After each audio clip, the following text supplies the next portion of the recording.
Hello friends, कैसे हैं आप सब? ये बताने के लिए कमेंट में जय श्री कृष्णा ज़रूर लिखें। फ्रेंड्स, आज की इस वीडियो में हम जानेंगे 14 मार्च 2025 को साल का पहला जो चंद्र ग्रहण लगने जा रहा है उससे रिलेटेड कि चंद्र ग्रहण की टाइमिंग क्या रहेगी, सूतक काल लगेगा या नहीं लगेगा, कहाँ कहाँ ये ग्रहण दिखाई देने वाला है, गर्भवती महिलाओं को क्या सावधानी रखनी है, क्या उपाय करना है, उसी से रिलेटेड हम इस वीडियो में बात करेंगे। तो चलिए फ्रेंड्स, वीडियो स्टार्ट करते हैं।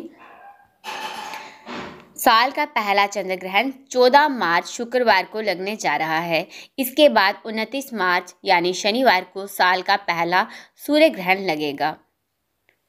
14 मार्च को लगने जो जा रहा है चंद्र ग्रहण, ये बहुत ही खास माना जा रहा है क्योंकि इस दिन होली का त्यौहार भी मनाया जाएगा।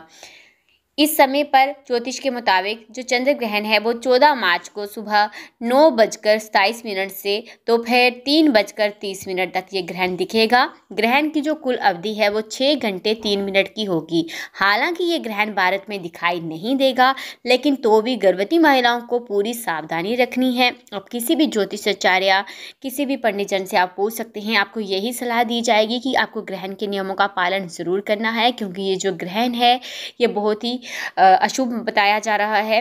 इसलिए आपको नियम पालन ज़रूर करने हैं। एक ही दिन की बात है क्योंकि ग्रहण जो है एक ही चंद्रमा है, एक चंद्रमा एक पृथ्वी, और इसका जो असर है पूरी पृथ्वी पर होता है। अगर कहीं भी पृथ्वी पर ग्रहण लग रहा है उसका असर पूरी मानव जाति, हर एक जीव पर होता है। इसलिए नियमों का पालन गर्भवती महिलाओं को विशेषकर ज़रूर रखना चाहिए। लेकिन आपको क्या करना है, क्या नहीं करना है, आपको नियम जो आपको अगर मुश्किल लगते हैं तो वो इस वीडियो में आपको बता दूंगी। आप किस तरह से इन नियम को आसान बना सकते हैं। अब बात करते हैं कि ये ग्रहण भारत में तो दिखाई नहीं दे रहा है, लेकिन कहाँ कहाँ दिखाई दे रहा है। देखिए, ये चंद्र ग्रहण यूरोप, आंशिक ऑस्ट्रेलिया, उत्तरी दक्षिण अमेरिका, प्रशांत व अटलांटिक महासागर, उत्तरी व दक्षिणी ध्रुव सहित एशिया, अफ्रीका के कुछ हिस्सों में ये ग्रहण दिखाई देगा। साल का जो पहला ये चंद्र ग्रहण है ये भारत में दिखाई नहीं देगा, इसलिए इसका सूतक काल भी मान्य नहीं होगा। भारत में सूतक काल नहीं लगेगा। इसलिए ये एक और आसान बात होगी गर्भवती महिलाओं के लिए कि ग्रहण से पहले की जो टाइमिंग होती है जिसमें सूतक काल होता है उसमें भी गर्भवती महिलाओं को नियम पालन करने पड़ते हैं। लेकिन इस ग्रहण में गर्भवती महिलाओं को इस बात की छूट है कि उन्हें ग्रहण से पहले जो सूतक काल लगता है उसके नियम पालन करने की आवश्यकता नहीं है। चंद्र ग्रहण के समय गर्भवती महिलाओं को क्या करना है, क्या नहीं करना है, अब हम उससे रिलेटेड बात करेंगे। तो देखिए, चंद्र ग्रहण के समय गर्भवती महिलाओं को ना तो खाना खाना है, ना तो पानी पीना है। चंद्र ग्रहण का जो सूतक काल है उसके लगने के बाद पूजा पाठ करने की मनाही होती है। लेकिन भारत में ग्रहण का जो सूतक है वो नहीं लग रहा है, इसलिए उस समय पर आप पूजा पाठ सब कर सकते हैं। लेकिन ग्रहण की टाइमिंग में गर्भवती महिलाओं को ना तो पूजा पाठ करनी है, गर्भवती महिला क्या पूरे परिवार को ही ना तो पूजा पाठ करनी है, ना तो मूर्तियों को छूना है। आप इस समय पर मंदिर के जो कपाट हैं वो बंद कर दें ग्रहण की टाइमिंग पर। इस समय पर गर्भवती महिलाओं को ना तो खाना खाना होता है, ना तो पानी पीना होता है। लेकिन यहाँ पर गर्भवती महिलाओं को ज्योतिषाचार्यों से छूट दी जाती है। अगर लंबे समय की ग्रहण की टाइमिंग है तो ऐसे में गर्भवती महिलाओं को क्या करना चाहिए, ग्रहण की टाइमिंग से पहले ही तुलसी के पत्ते तोड़ देने चाहिए और अपने बने हुए खाने पानी में डाल देने चाहिए, ताकि अगर आपको ज़रूरत पड़ रही है, अगर आपकी हेल्थ इशू आपको हो रहे हैं तो उस टाइमिंग पर आप उस खाने पानी को ले सके अगर उसमें तुलसी के पत्ते होंगे। देखिए, तुलसी का पत्ता बहुत ही पवित्र माना जाता है। जब उसे आप अपने खाने पानी में डाल देते हैं तो आपका खाना पानी जो है वो शुद्ध रहता है, उस पर ग्रहण का कोई भी असर नहीं होता है। इसलिए ग्रहण लगने से पहले ही अपने बने हुए खाने पानी में तुलसी के पत्ते डाल दें।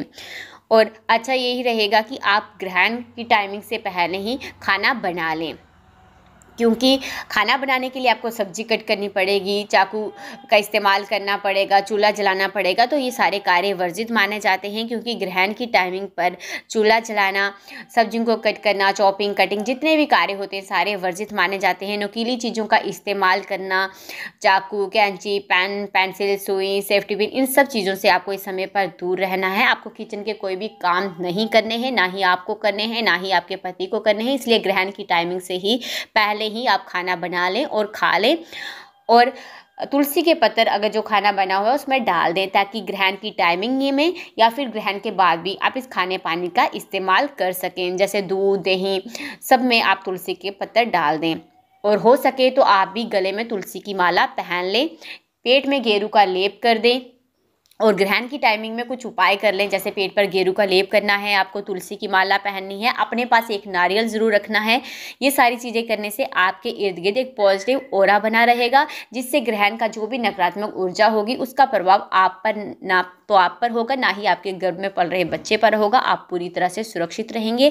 आपको ऐसे रूम में बैठना है जहाँ पर बाहर की रोशनी आप तक ना पहुँचे। आपको घर से बाहर बिल्कुल नहीं निकलना है। अगर आपको यूरिन पास करना है तो घर के अंदर अगर वॉशरूम है तो ही करें।